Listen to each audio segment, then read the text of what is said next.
Bonjour, nous continuons notre cours sur la reproduction et sur la dynamique des populations. Nous avions vu la dernière fois comment se reproduisaient les plantes à fleurs. Aujourd'hui, on va s'intéresser à ce qui se passe chez les animaux dans la reproduction sexuée. Et nous avons deux cas différents.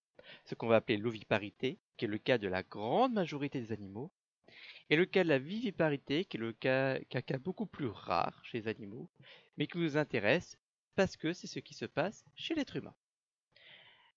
Je vous rappelle, nous sommes ici dans le cas d'une reproduction sexuée. Dans la reproduction sexuée, il y a deux gamètes, un mâle et un femelle, qui se rencontrent. Le gamète mâle s'appelle le spermatozoïde, le gamète femelle s'appelle l'ovule. Ils se rencontrent, il y a fécondation. Un spermatozoïde, et un seul, va rentrer dans l'ovule. Lorsqu'il rentre dans l'ovule, ça va former une cellule œuf et donner ce nouvel individu. Chez la plupart des animaux, cette cellule œuf va grandir dans une structure à part qu'on va appeler un œuf. Alors l'œuf parfois garde la forme de l'ovule et protège l'ovule. C'est le cas ici, vous avez des œufs de brochet. Donc les brochets, c'est un poisson qui vit dans les rivières, dans les étangs, dans les lacs. Et ce brochet pond des œufs qui vont sur les plantes aquatiques, ici. Et dans ces œufs se développe un nouveau brochet. La cellule œuf va se développer. Alors, il y a plein d'animaux qui font des œufs, énormément. Nous avons ici par exemple des poissons. Nous pouvons aussi avoir, ici vous avez des œufs de poulpe, donc comme des pieuvres. Tout ça sont des animaux aquatiques, soit dans la mer, soit dans les rivières, mais vous avez également des animaux terrestres qui font des œufs. C'est le cas notamment de tous les insectes. Ici vous avez des œufs de papillons qui ont été déposés sur une feuille. Dans ces œufs de papillons vont se développer le nouvel individu qui va naître, qui va être une chenille, qui va après se transformer en papillon. Mais vous avez donc ici les œufs qui sont déposés. Vous allez également pouvoir avoir des œufs terrestres qui sont mieux protégés par une coquille. C'est le cas des œufs d'oiseaux. Si vous avez des œufs d'oiseaux, là, vous avez encore différents types d'oiseaux, différentes espèces, des petits, des plus grands, des couleurs totalement différentes. Ce sont ces œufs-là d'où va sortir le nouvel individu, donc le nouvel oiseau. Les œufs protégés par une coquille, il n'y a pas que chez les oiseaux, il y a aussi ça chez les crocodiles par exemple, chez les lézards, chez les serpents, chez les tortues.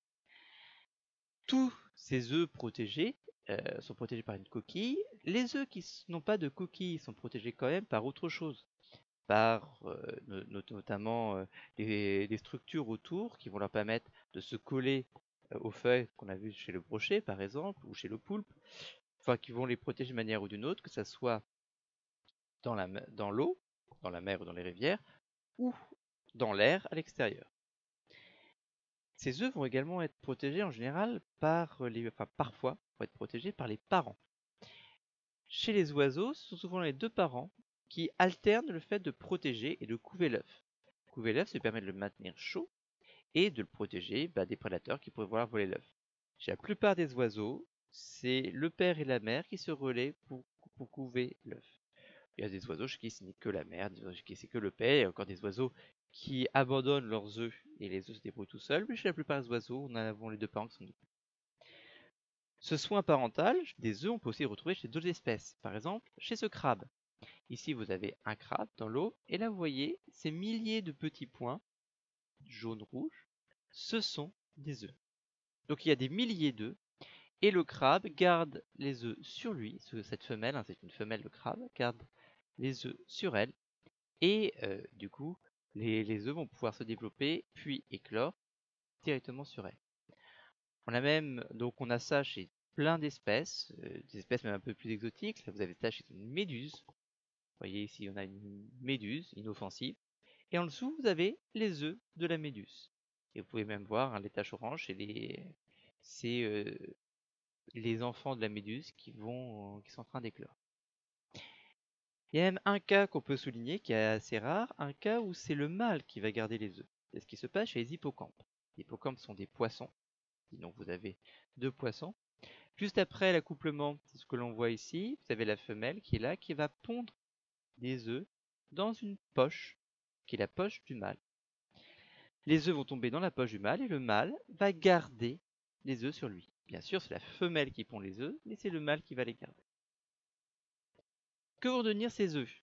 Dans ces œufs, le nouvel individu va grandir, se développer. Et va se développer jusqu'au moment où il va pouvoir sortir, c'est ce qu'on appelle l'éclosion. Voilà l'étape de l'éclosion par exemple du jeune tortue. Vous avez ici un œuf protégé par une coquille. La jeune tortue va casser petit à petit la coquille et pouvoir sortir. Au moment où elle sort, la jeune tortue est un individu déjà formé qui peut vivre tout seul, donc se nourrir seul, respirer seul, se déplacer seul, etc. Cette éclosion, naturellement, on n'y a pas que chez les tortues, on va avoir chez tous les animaux qui pondent des œufs. Ici, vous avez le cas de criquets. Alors, vous avez ici plein d'œufs, des centaines d'œufs qui ont été mis dans une enveloppe protectrice. Et les jeunes criquets sortent des œufs, et après vont sortir de l'enveloppe protectrice, et pouvoir après grandir et se nourrir ailleurs. Ça, c'est ce que nous avons chez tous les animaux qui pondent des œufs, qui sont ovipares. Chez ces animaux, l'ovule fécondé devient un œuf. Le nouvel individu se développe dans cet œuf, à l'extérieur de ses parents, jusqu'à l'éclosion. Ce système-là est le système qui est le plus fréquent dans la nature. Mais vous savez bien que chez nous et chez d'autres espèces, nous avons un autre système. Ce système, c'est celui où il n'y a pas d'œuf, mais où le nouvel individu va grandir dans le ventre de sa mère. Nous avons donc chez les humains, ici vous avez une femme enceinte. À l'intérieur de son ventre, il y a un nouvel individu qui est en train de grandir, de se former, et qui va sortir de la mère à la naissance. Et à ce moment-là, il sera un individu prêt à se nourrir, se déplacer, respirer, etc. Nous avons ça chez l'être humain, nous avons ça chez tous les mammifères. Alors, chez les mammifères, c'est par exemple des lions. Si vous avez une lionne enceinte à l'intérieur de son ventre, il y a un lionceau qui va sortir. Vous pouvez avoir un ou plusieurs individus dans chaque femelle enceinte. Chez les tatous, par exemple, il y a à chaque fois 8 petits tatous qui sont dans le ventre de leur mère. Et donc vous avez ça chez tous les mammifères.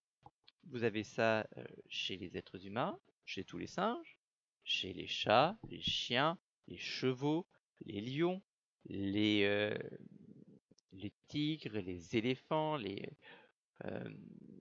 tous les mammifères, les ours, les rats, les souris, etc. Et même chez les mammifères marins. Ici, vous avez une femelle dauphin, et à l'intérieur de cette femelle, vous pouvez voir son ventre est légèrement bondé.